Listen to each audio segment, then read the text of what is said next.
Sarap buhay tambay, patulog-tulog. Ay, lang pala. Asa sa asawa, kakaya ka, lalaki ka pa naman. Bakit mo naman magsalita, Brad? Pero sige. Dahil sa'yo, nakagawa ko ng content. Basic daily work. Ito, panoorin mo. At ito na nga, boss. 4:30 pa lang ng umaga, trabaho na yan. Siyempre, after ko mag-toothbrush, exercise muna ako. 5 minutes yan, papawis para ganahan akong tumambay. Trabaho pala. Unang tambay ko, boss, magpakulo ng tubig para ipanghalo sa pampaligo ng mga bata. After that, second tambay, magluluto na ako ng rice. Kaya yan, kumuha na ako sa timba, hinugasan ko na yan, sinalang ko na yan. Pagkatapos, nag-prepare na ako ng ulam nila, hotdog. O diba, luto na agad, ang bilis, diba? Fourth tambay ko, naglinis ako ng fish pan, tinanggal ko yung mga tae sa ibabaw bago ko sila pinakain. O diba, mga gantong gawain ba, hindi trabaho sa'yo?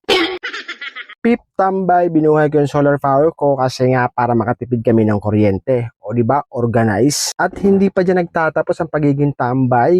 At pinakain ko na nga ang mga manok. After that, pumasok na ako sa abyari ko. Mga lovebird at rabbit naman ang pinakain ko. Hindi ba trabaho ang mga gawain to pagdating sa'yo? Napakabobo mo naman. Ayaw naman. Joke lang yun. At ito na nga, naghatid na nga ako ng mga bata sa school. Sana all. Love you.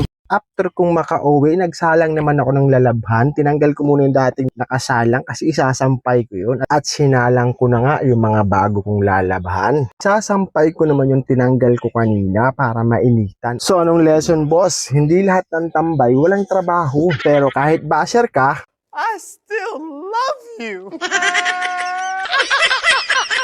So I hope, boss, naliwanagan ka na. Kung joke lang yon, hindi maganda yung joke mo. Alam mo kung bakit, boss? Gino-joke din ako ng mga kaibigan ko dito. Professional tambay, first class tambay. Pero limit yung pag-joke nila. Yung joke mo kasi medyo na-touch ako kaya na-in-love ako sa'yo. Ayaw, di ba?